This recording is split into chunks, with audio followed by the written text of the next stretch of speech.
Assalamualaikum warahmatullahi wabarakatuh. Alhamdulillahirrabbilalamin. Wabihi nasta'in ala umuri dunya waddin. Wassalatu wassalamu asrafil anbiya'i wal mursalin Sayyidina wa maulana Muhammadin wa ala alihi wa sahbihi ajma'in. Subhanaka la ilma lana illa ma 'allamtana innaka antal alimul hakim. Rabbi shrah li sadri wa yassir li amri wahlul 'uqdatam min lisani yafqahu qawli amma ba'du. Alhamdulillah, kita panjatkan puji syukur kepada Allah yang telah memberi kita banyak sekali kenikmatan lahir, juga kenikmatan batin, kesehatan, kesempatan, sehingga kita semua bisa berkumpul di majelis yang sangat mulia ini. Saya ucapkan terima kasih yang sebesar-besarnya kepada admin grup yang sudah mengundang saya. Semoga ilmu yang akan kita pelajari sama-sama ini membawa manfaat, membawa berkah untuk kehidupan kita semua, membawa menjadi penuntun untuk hidup kita. Amin amin ya rabbal alamin. Salat itu merupakan kewajiban.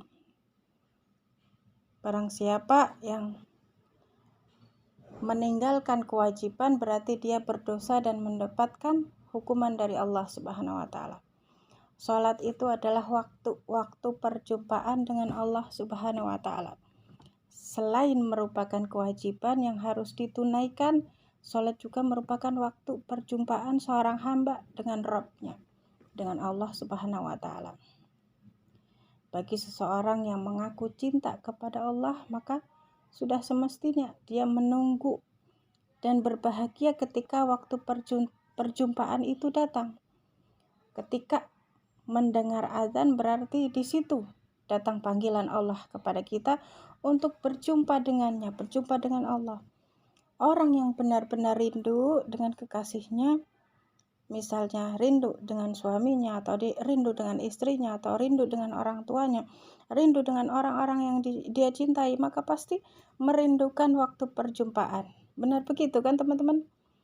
Nah, orang yang mengaku cinta kepada Allah, maka sudah pasti rindu waktu perjumpaan. Kapan waktu perjumpaan itu? Ya salat itu.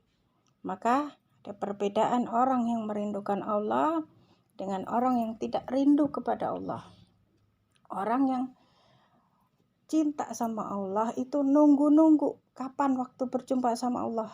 Datang waktunya, maka ia lakukan kewajibannya. Datang waktu salat, mendengar adzan, maka ia lakukan kewajibannya. Kemudian setelah itu menunggu lagi kapan waktu perjumpaan berikutnya. Setelah selesai salat subuh misalnya, datang waktu subuh, kemudian salat subuh, sudah nunggu lagi kapan waktu duhur. Kemudian datang waktu duhur, sudah menyelesaikan salatnya, dia nunggu-nunggu lagi kapan waktu asar. Begitu seterusnya. Yang dia tunggu itu waktu berjumpa dengan Allah. Begitu semangatnya, begitu bahagianya menunggu waktu perjumpaan dengan Allah. Bahagia dengan waktu-waktu tersebut. Menjadi waktu yang sangat dia tunggu-tunggu. Itulah teman-teman hakikat mencintai Allah. Orang beda dengan orang yang masih lemah cintanya kepada Allah. Dia gak akan nunggu waktu berjumpa sama Allah. Datang waktu sholat misalnya, hatinya biasa-biasa saja, sama sekali gak nunggu. Datang waktu sholat, dengar adzan, ditunda-tunda, atau malah merasa sumpek kalau dengar adzan. Kok sudah duhur, kok sudah asar. Apalagi orang yang ahli maksiat, sama sekali gak cinta sama Allah, dia gak akan merindukan waktu-waktu perjumpaan. Dia akan menjauh dari perjumpaan dengan Allah.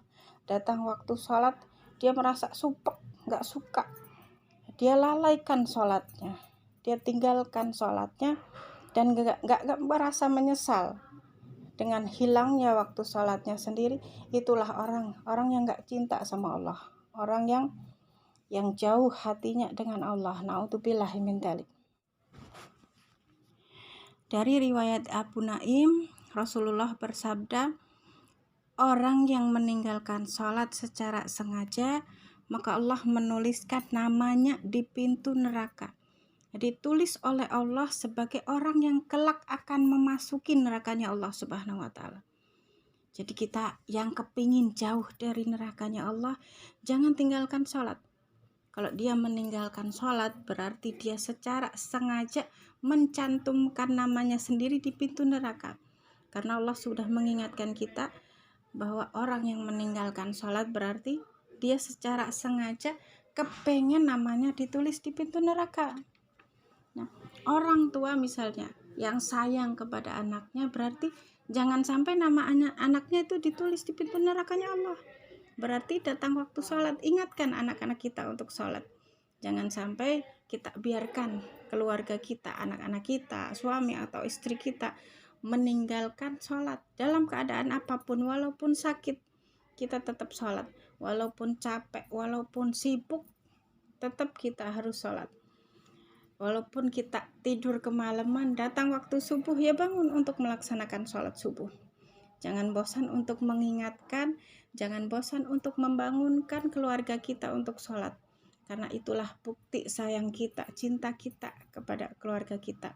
Lebih baik susah payah di dunia, capek kita tetap sholat, sakit kayak gimana kita tetap sholat, daripada nanti susah payah di akhirat karena males sholat. A'udzubillahi min dzalik. Rasulullah bersabda, barang siapa yang meninggalkan sholat secara sengaja, maka semua amalannya rusak. Amalannya tidak diterima oleh Allah Subhanahu wa Ta'ala. Orang tersebut tidak akan mendapatkan himahnya Allah Subhanahu wa Ta'ala sampai dia bertobat. Kalau sudah bertobat, Allah akan menerima amalan baiknya. Tetapi kalau sampai dia mati belum bertaubat kepada Allah, tetap meninggalkan sholat secara sengaja, maka semua amalannya ditolak, gak diterima sama Allah. Itu artinya dia menghancurkan amalannya sendiri yang selama ini dia kerjakan. Dia tetap melakukan kebaikan, tetapi kebaikan-kebaikan amalan-amalan yang dia kerjakan tidak diterima oleh Allah, tidak mendapat pahala di hadapan Allah sama sekali. Teman-teman yang dirahmati oleh Allah, kita semua sudah banyak mendapatkan kenikmatan dari Allah. Kita dikasih nikmat sehat, dikasih nikmat umur yang panjang, dikasih rezeki, dikasih banyak sekali kenikmatan-kenikmatan yang tidak bisa kita hitung.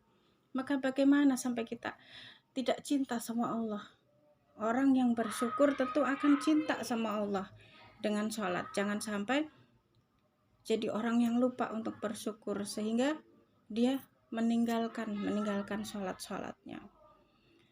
Teman-teman yang dirahmati Allah, kita semuanya ayo mulai perbaiki sholat kita. Jangan ditunda, jangan diakhirkan.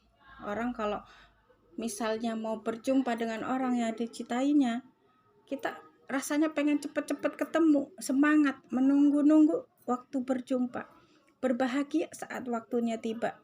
Benar gak teman-teman? Nah, begitulah kita jika tiba waktu sholat, berbahagialah. Karena kita sudah ditunggu oleh Allah untuk berjumpa dengannya.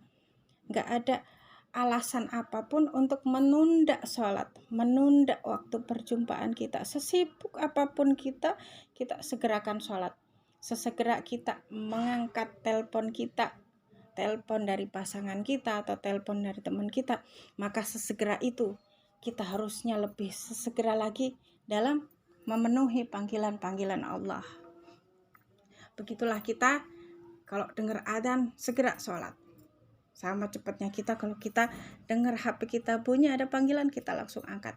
Maka begitulah kita kalau dengar adzan, kita langsung ambil wudhu, langsung sholat. Orang yang mengutamakan sholat awal waktu, maka hatinya selalu terhubung sama Allah. Ibarat HP, sinyalnya kuat. Segala sesuatu yang dikerjakan, kalau hatinya terhubung sama Allah, maka segala sesuatu yang dikerjakannya itu dipikir-pikir dulu apakah ini mendapat ridho Allah atau enggak. Jadi dia selalu waspada, jadi menghindari dosa-dosa. Beda dengan yang jauh dari Allah, yang sholatnya kacau, maka banyak menunda sholat, artinya hatinya itu nggak terhubung dengan baik dengan Allah, atau kalau secara HP sinyalnya lemah. Nah, orang yang semacam ini mudah untuk berbuat maksiat, mudah untuk melanggar aturan-aturan Allah, karena dia melakukan segala sesuatunya itu tanpa pertimbangan. Banyak kadang melakukan hal baik, kadang melakukan dosa. Nah, orang-orang yang seperti ini dia tidak terjaga. Makanya ayo kita dekatkan hati kita hubungkan hati kita dengan Allah agar sinyal kita kuat sama Allah, sehingga kita terjaga dari segala macam dosa, insya Allah. Orang yang hatinya hidup semakin memperbaiki sholatnya, semakin baik hubungannya dengan Allah. Tetapi orang yang suka menunda sholatnya, bahkan meninggalkan sholatnya, maka hatinya akan mati, hatinya akan jauh dari Allah. Teman-teman yang dirahmati Allah, kita ini sangat berharap nanti kita di akhirat akan dibangkitkan berada di barisan-barisannya Rasulullah.